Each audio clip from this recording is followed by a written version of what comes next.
In the year 1184, against the backdrop of a Europe suffering under the weight of repression and poverty, and almost a century since Christian armies from Europe seized Jerusalem, we find ourselves in a secluded French village. It is a place where Balian, once a warrior and now a blacksmith, grapples with the recent suicide of his wife, a tragedy compounded by the loss of their unborn child. In this village, Balian is an outcast, save for a few who include the village lord, the lord bishop, and his blacksmith apprentice. It's a village that fate is about to cast into the path of a new journey. One day, a group of crusaders arrives in the village, and one among them approaches Balian, revealing himself as his father, Baron Godfrey of Ibelin. Godfrey implores Balian to return with him to Jerusalem, but Balian initially declines, and the crusaders depart. However, the town priest, Balian's corrupt half-brother, schemes to seize Balian's property. To achieve this, he discloses that he orchestrated the crusaders' visit to take Balian away with them, also revealing the grim fact that Balian's wife was beheaded before burial, a customary practice for those who committed suicide in those times, preventing them from ascending to heaven.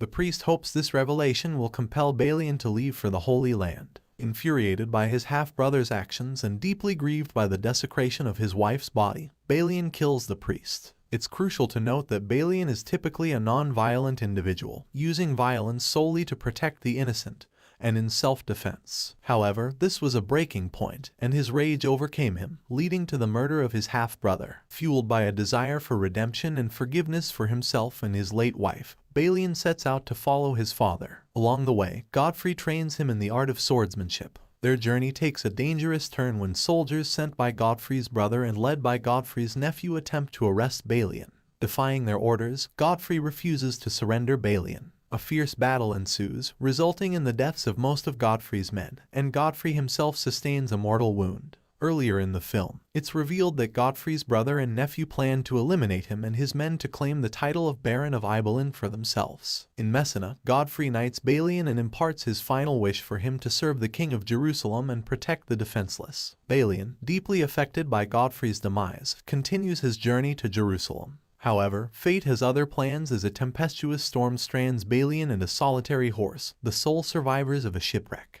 Balian releases the horse from the wreckage, only to watch it bolt into the desert. Determined to reunite with the horse, he embarks on a challenging pursuit. In the arid expanse, Balian confronts a Muslim rider and his attendant, resulting in a fierce confrontation. While Balian prevails over the horseman, he chooses clemency for the servant, and implores him to lead the way to Jerusalem. Upon their eventual arrival in Jerusalem, Balian selflessly gives the recovered horse to the servant and sets him free. The servant confides that his slain master was a prominent Saracen knight, revealing the impact of Balian's earlier actions. As the newly anointed Lord of Ibelin, Balian acquaints himself with Jerusalem's political landscape. He encounters King Baldwin IV, afflicting with leprosy, Tiberias, the Marshal of Jerusalem, Princess Sibylla, and Guy de Lusignan, Sibylla's conniving and power-hungry husband. Guy's ruthless ambitions and disregard for Sibylla's well-being become increasingly evident. In his new role, Balian earns the respect of his subjects by employing his blacksmith skills to build an irrigation system. Meanwhile, his secret liaison with Sibylla deepens. Guy and his conspirator, Reynold of Chatillon, orchestrate the massacre of a Muslim trade caravan with Templar assistance,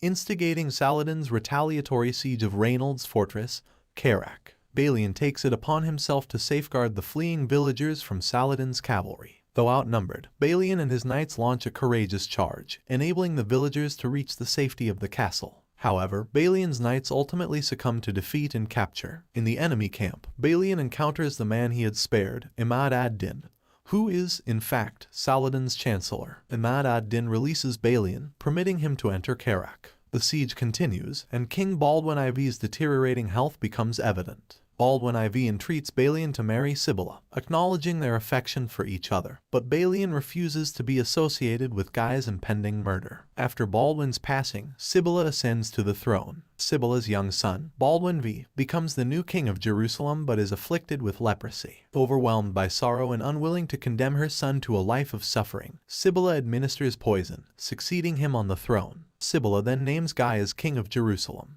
Guy, driven by a thirst for power, releases Reynold, who instigates a war by murdering Saladin's sister. In response, Saladin sends an emissary to demand the return of his sister's remains, the heads of the perpetrators, and the surrender of Jerusalem. Guy's ruthless reply involves decapitating the emissary and returning his head to Damascus. In 1187, a council convenes, driven by the belief that their actions are ordained by God, and they resolve to embark on a war against Saladin. Despite sound advice cautioning against it, they march into the unforgiving desert, away from adequate water supplies, leaving Jerusalem vulnerable except for Balian, his knights, and the town's inhabitants. Saladin's forces engaged the Crusader army near the city of Hattin, resulting in the Battle of Hattin, where the Crusaders suffer a devastating defeat. Guy and Reynold are captured, and Saladin executes Reynold, vowing to march on Jerusalem, sparing Guy out of tradition but deeming him unworthy of mercy. Back in Jerusalem, Balian assumes the responsibility of fortifying the city's defenses, rebuffing the advice of the Patriarch, who suggests fleeing. Balian also knights several men-at-arms, understanding that the act of knighthood elevates them as warriors. Aware of their inability to vanquish the Saracen forces, they aim to withstand the onslaught long enough for Saladin to offer terms. In this process, Balian draws inspiration from his late father, Godfrey, emphasizing the importance of conscience, humanity, heroism, inclusivity irrespective of faith, performing acts of benevolence aligned with God's intentions, and the notion that people can be whatever they aspire to be, despite the constraints imposed upon them by others. Balian's steadfastness and embodiment of these principles ignite the spirit of the people in the city. After 3 days of unwavering resolve, Saladin proposes terms. Balian will surrender Jerusalem under the condition that Saladin guarantees the safety and passage to Christian territories for all the city's inhabitants. Balian recalls the atrocities committed by the Crusaders when they previously captured Jerusalem a century ago, massacring the Muslim residents. Saladin assures him that he is not like those men. After careful contemplation, Balian accepts the terms and relinquishes control of Jerusalem to Saladin. As they part ways and begin returning to their respective factions, Balian halts Saladin and asks a profound question.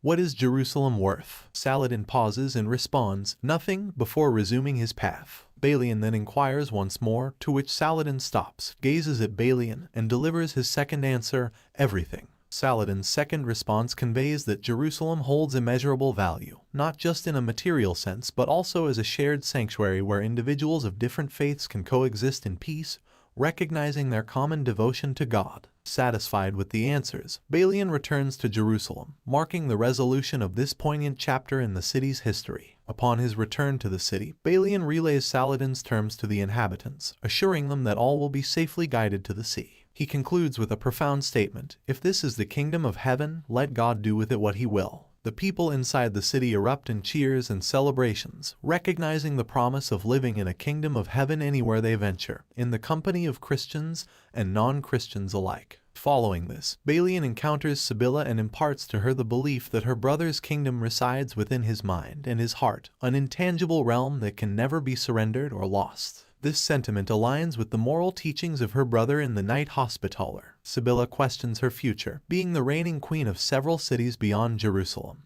Balian suggests that she renounce her claim as queen, promising to return for her so they can embark on a new journey together. As the Christian residents prepare to depart the city, Guy, now disgraced and humiliated after his release by Saladin, confronts Balian one last time, challenging him to a duel. Balian emerges victorious and ultimately shows mercy to his defeated foe. Guy, left with nothing to lose, pleads with Balian to end his life. Balian, however, refuses and utters a transformative statement, when you rise again. If you rise, rise a knight. This act of mercy reflects a profound change in Balian. As the Christians bid farewell to the city, Balian parts ways with his Christian and Muslim friends. Imad returns his horse, remarking that it wasn't a particularly exceptional steed, and expresses his belief that God must favor Balian for all he has achieved. They exchange well wishes in each other's languages. While Balian bids his friends farewell, Saladin and his Muslim forces settle into their new home. Saladin's troops remove many of the Christian texts and replace the cross atop the church with a crescent. Privately, Saladin demonstrates respect for the Christian faith by refusing to tread upon stones engraved with crucifixes and gently placing a cross back on a table, symbolizing his tolerance and reverence for the faith of others. In the marching column of Christian citizens, Balian finds Sibylla, who has not only renounced her claim as Queen of Jerusalem and other cities but has also formally separated from Guy. They clasp each other's hands, sharing smiles as they walk toward the sea. Balian returns to his village in France, taking in the changes that time has wrought upon his life. He has undergone a profound transformation. As he strolls around his home, a procession of English knights arrives in the village, seeking Balian, whose legendary deeds in defending Jerusalem have become widely known throughout Europe. Balian identifies himself as the blacksmith, and the leader of the group introduces himself as King Richard I of England. They inform him of their intentions to embark on a new crusade aimed at reclaiming Jerusalem from Saladin.